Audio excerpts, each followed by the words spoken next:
मला असं वाटतं की आज एक्सएसआयओच्या या इंडस्ट्रियल पार्कच्या भूमिपूजनाकरता आम्ही आलो आहोत आणि देशातल्या एका अत्याधुनिक अशा प्रकारच्या प्लग अँड प्ले फॅसिलिटीचं हे भूमिपूजन या ठिकाणी झालेलं आहे. विशेषतः ॲडव्हान्स मॅन्युफॅक्चरिंगच्या क्षेत्रामध्ये एक मोठी भूमिका या फॅसिलिटीची असेल. एक्सएसआयओने नागपूरमध्ये नेक्स्ट जेन लॉजिस्टिक पार्क्स आणि इंडस्ट्रियल पार्क तयार केल्यामुळे निश्चितच ग्लोबल सप्लाय चेनमध्ये भारताची जी भूमिका आहे त्याच्यामध्ये एक ॲडिशन म्हणून याच्याकडे आपल्याला पाहता येईल. आणि त्याचसोबत एक नागपूरला जे लॉजिस्टिकल जॉग्राफिकल ॲडव्हान्टेज आहे त्या ॲडव्हान्टेजचा फायदा देखील अशा प्रकारच्या फॅसिलिटीच्या माध्यमातून या ठिकाणी घेता येईल. आणि म्हणून एक्सएसआयओचे आशिष अग्रवाल यांचं मी मनापासून अभिनंदन करतो. असं आहे की माझी माध्यमांना विनंती आहे की नागरिकांमध्ये विनाकारण भीतीचं वातावरण तयार करू नये. जे काही परिस्थिती आहे ती केंद्र सरकार हाताळते आहे, ती केंद्र सरकार सांगते आहे.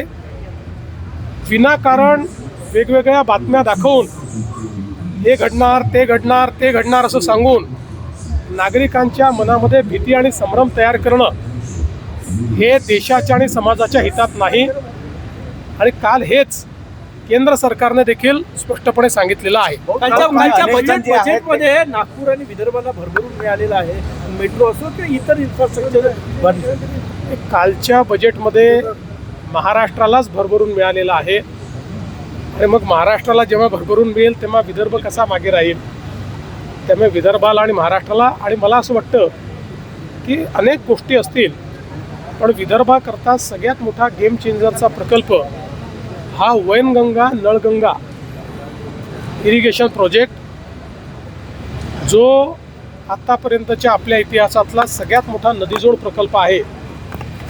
त्याला आपण प्रशासकीय मान्यता देऊन काल बजेटमध्ये त्याची घोषणा केलेली आहे. मला असं वाटतं त्यामुळे विदर्भाचं चित्र पूर्णपणे बदलेल. कर्जमाफीची घोषणा केलेली आहे पण प्रत्यक्षात कधी लागू होईल आणि ज्यांचं 2 लाखाच्या वरचं कर्ज आहे त्या बाबतीत स्पष्टता आहे. ते असं आहे की आता मी घोषणा केलेली आहे त्यामुळे त्याबद्दल कोणाच्याही मनात संभ्रम नाही. काही लोक वेगवेगळ्या गोष्टी पसरवण्याचा प्रयत्न करतात. कोणी म्हणतं राष्ट्रीयकृत बँकेची होणार नाही, कोणी म्हणतं जिल्हा बँकेची होणार नाही, कोणी म्हणतं या सोसायटीची होणार नाही, कोणी म्हणतं त्याची होणार नाही. आम्ही 2 लाखापर्यंत कुठलीही बँक असो ज्यांना पीक कर्ज द्यायचा अधिकार आहे अशा कोणीही दिलेलं पीक कर्ज हे आम्ही त्या ठिकाणी माफ करणार आहोत. केवळ आमचा प्रयत्न हा आहे माफी शेतकऱ्याला द्यायची आहे, बँकेला नाही. त्यामुळे शेतकऱ्याला फायदा झाला पाहिजे याकरता त्याच्यावर आम्ही वर्किंग करतो आहोत.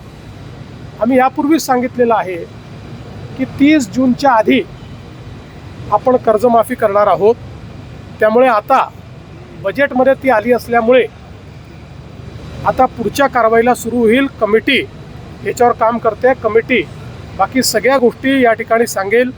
एवढंच सांगतो जुन्या कुठल्याही कर्जमाफीपेक्षा चांगली ही कर्जमाफी असेल.